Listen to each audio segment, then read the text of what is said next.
C'est l'heure du sonneur.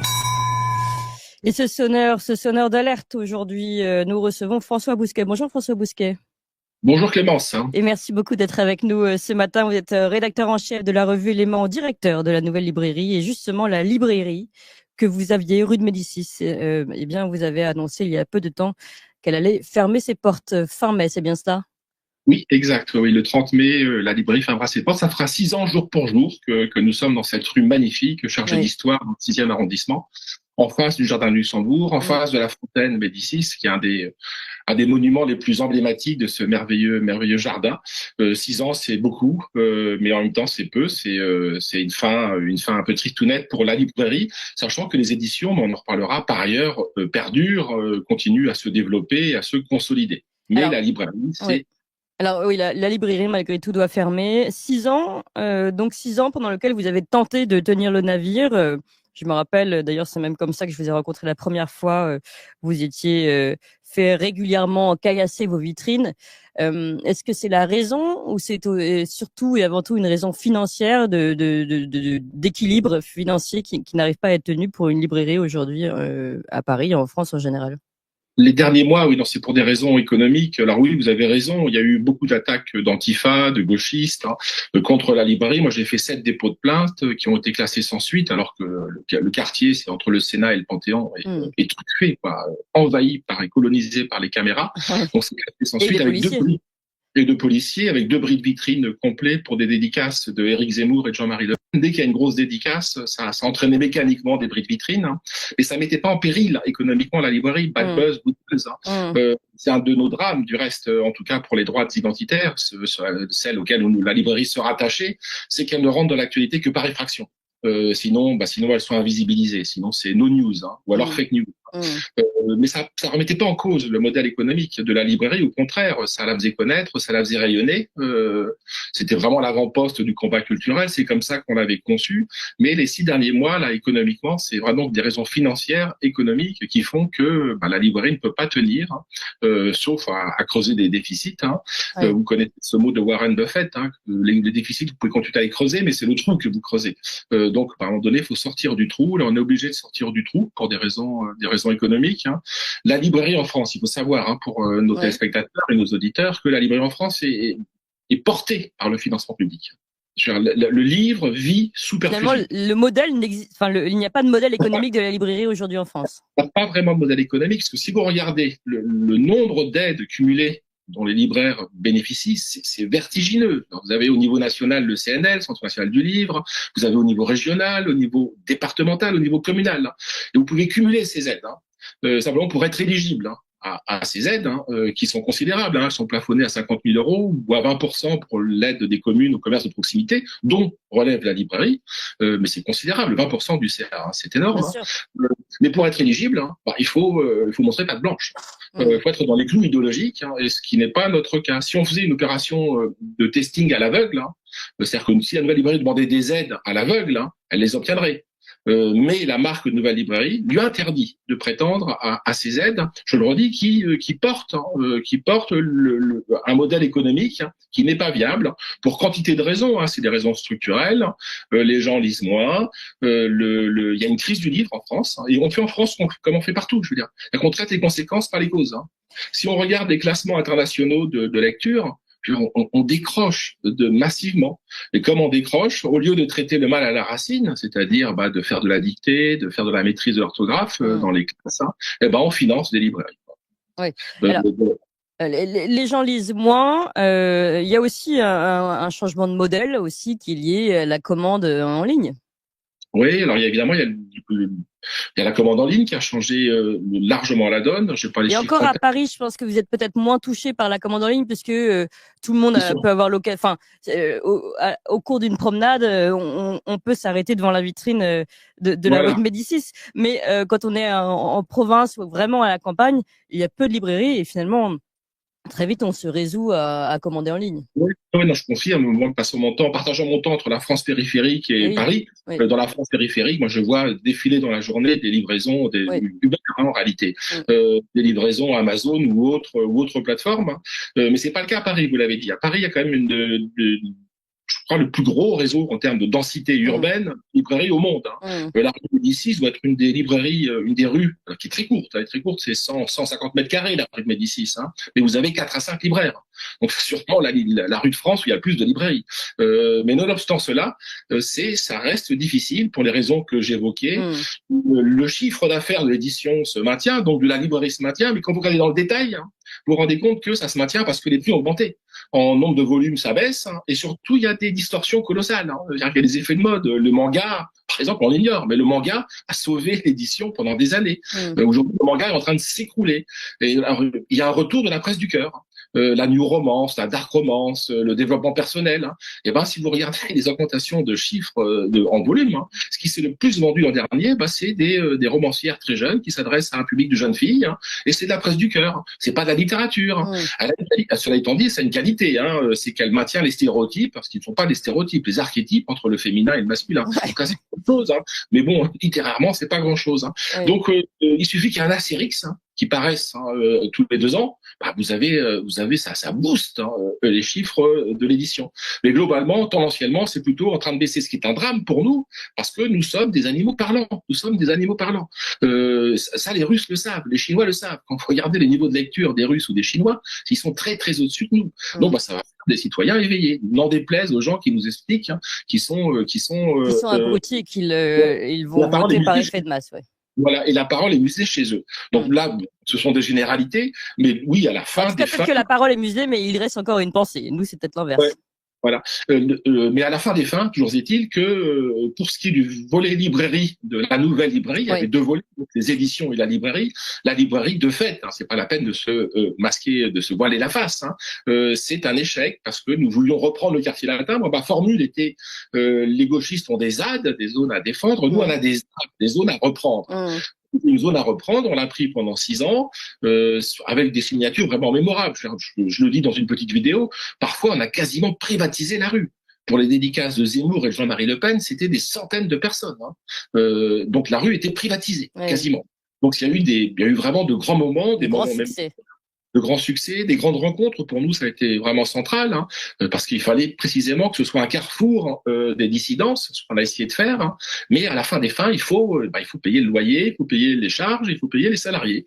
Et depuis 6 mois, c'est très difficile. Oui. Alors, on va justement se tourner un petit peu quand même vers la bonne nouvelle, qui est celle tout de même d'une édition qui se porte bien. C'est ce qu'on peut dire aujourd'hui de votre édition ou pas? Oui, pour la nouvelle librairie. La nouvelle librairie. Alors, c'était vraiment le cœur du projet. Il fallait qu'on ait un avant-poste, il fallait avoir une vitrine. Nous l'avions, cette vitrine, quand bien même elle était régulièrement fracassée. Mais le cœur du projet, c'était de mettre sur pied une maison d'édition dissidente qui accueille des paroles qu'on n'a pas l'habitude d'entendre dans les autres maisons d'édition, ou alors même, sinon même, des auteurs, et je pense à des auteurs vraiment majeurs de la littérature française, Renaud Camus, Richard Millet, qui avaient porte fermée. Chez POL pour Renaud Camus, ou Fouillard, puisque c'était les grandes maisons d'édition qui l'éditaient, et chez Richard Millet, qui était au comité de lecture de Gallimard, donc c'était le saint des saints. C'est de 2 auteurs aussi majeurs qui s'inscrivent, quand on regarde leur bibliographie, manifestement dans la grande littérature française, depuis 5 à 6 siècles, en tout cas par leur ambition littéraire. C'est la postérité qui arbitrera à la fin, bien sûr. Ces gens-là n'ont pas de maison d'édition. On a arrivé à un stade où on est à l'époque de Rabelais. Je veux dire, c'est faut que les gens conçoivent que nous sommes à l'époque de Rabelais. C'est-à-dire qu'un type comme Renaud Camus, qui a 200 à 300 bouquins, qui vraiment veut tutoyer les sommets de la littérature française, en tout cas c'est le projet qui est le sien, n'a plus aucun éditeur. Il est obligé de s'auto-éditer. Donc la nouvelle librairie édition est là pour offrir une possibilité de rentrer dans les librairies, ce qui est le cas pour Camus, Millet, quantité d'autres, Dominique Vénère, Jean Raspail et beaucoup d'autres, qui sont des auteurs de la nouvelle librairie, de rentrer dans un circuit institutionnel qui est celui de la librairie, qui reste, même si vous le rappelez tout à l'heure, qui reste quand même en France, en tout cas, c'est un des paradoxes français, ça relève de l'exception culturelle française. Ce réseau des libraires reste le plus important au monde, et quand même nos compatriotes ont le réflexe, sauf dans la périphérie, dans le périurbain, loin donc des chefs-lieux ou des sous-préfectures, reste quand même l'achat chez son libraire. Oui. Alors ça, d'ailleurs, j'ai beaucoup de commentaires ici en direct où votre expérience fait beaucoup réagir et beaucoup disent, nous, on est en province et parfois même très loin de la première librairie, mais je fais exprès d'aller dans ma petite librairie pour la soutenir plutôt que de commander sur Amazon. Beaucoup écrivent jamais Amazon. Alors, Ouais. juste par rapport au modèle de la nouvelle librairie, je parle de l'édition. Vous avez aussi, et j'ai l'impression qu'Gallimard avait fait pareil avec ses tracts, commencé à publier des ouvrages courts et incisifs, des essais ou des présentations, voilà, condensées. Est-ce que c'est aussi un modèle qui fonctionne bien aujourd'hui particulièrement? Oui, exact. Les tracts de Gallimard, il y a ça aussi au CERF et au CNRS. Nous, on fait ça depuis 6 ans, depuis que nous sommes là, avec des partenaires.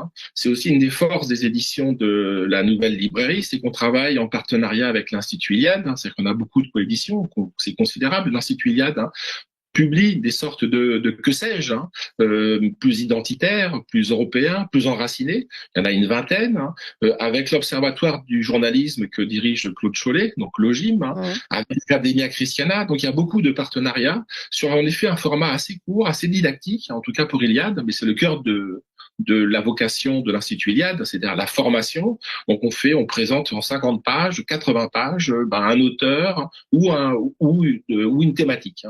Donc ça fonctionne assez bien. À ceci près par rapport au tract Gallimard, c'est que vraiment cet univers de la culture, on a l'habitude parce qu'on est focalisé sur les journalistes. Oui, il y a un biais journalistique à 80% plutôt à gauche, mais dans l'univers de la culture, ce que Philippe Muret appelait l'artistocratie, c'est-à-dire le théâtre, le cinéma, la librairie, etc.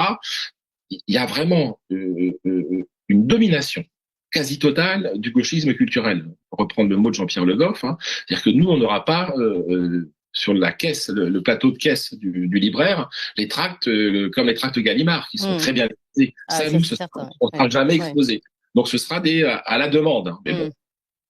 Mais ça, on le sait, on découvre rien, je veux dire. Oui. Mais reste que il y a un souffle tout de même et une demande pour cette maison d'édition, pour son travail, pour justement la récupération des auteurs qui aujourd'hui n'ont plus le droit d'être publiés. Et je crois qu'aujourd'hui, ça dépasse même ces critères qui peuvent paraître parfois un petit peu vieillissants aujourd'hui de gauche et de droite. C'est une forme de résistance intellectuelle avant tout. Oui. Alors je suis pas sur la ligne de tout à fait votre ligne sur cette question la droite et la gauche, mais qu'importe. Oui, il y a une dimension de résistance intellectuelle, une dissidence qui est en train de se mettre en place, avec énormément de médias alternatifs qui offrent Toxin par exemple, qui offrent une possibilité d'expression à la dissidence. Donc il y a tout un réseau, il y a toute une économie, il y a tout un écosystème qui est en train de se mettre en place. Je prends un exemple. Le dernier livre que nous faisons paraître, c'est un recueil de Richard Millet, c'est une nouvelle exégèse des lieux communs. Il s'intéresse aux lieux communs, c'est-à-dire aux stéréotypes de langage qu'on prête à porter à la langue de bois. Et ben vous sortez ce bouquin-là, et ben tout l'univers alternatif, c'est-à-dire Toxin, et beaucoup d'autres éléments, pour ne pas citer le journal dont je m'occupe, assure de fait un relais à un homme comme Richard Millet. S'ajoute à cela, c'est un changement quand même considérable pour nous Français, parce que c'était inhabituel.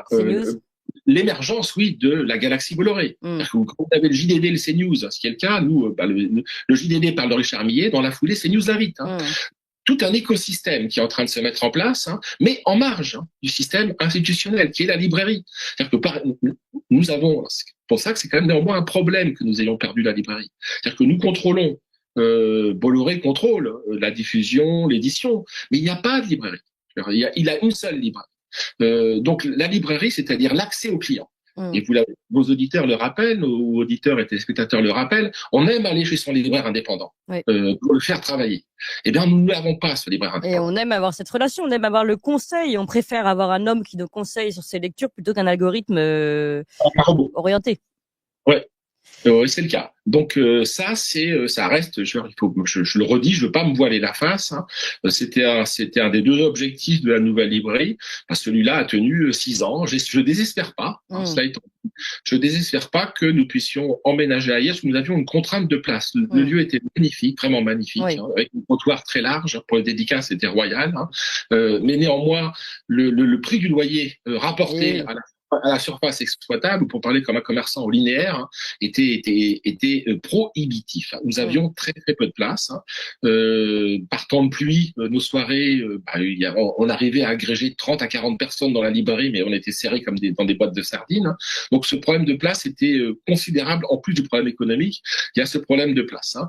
Donc on désespère pas de rebondir et d'aménager ailleurs, parce que je crois hein, qu'on a besoin d'un espace de rencontre, d'un carrefour de rencontre hein, pour toutes les dissidences de droite et de gauche. Hein. Merci beaucoup François Bousquet, rédacteur en chef de la revue Éléments, qui elle est plus dynamique que jamais, directeur de la Nouvelle Librairie, la maison d'édition, et donc cette librairie rue de Médicis qui ferme ses portes au moins pour un temps, et puis peut-être pour retrouver renaître de ses cendres dans un nouveau lieu. On verra cela. Merci beaucoup François Bousquet en tout cas, et merci pour votre travail.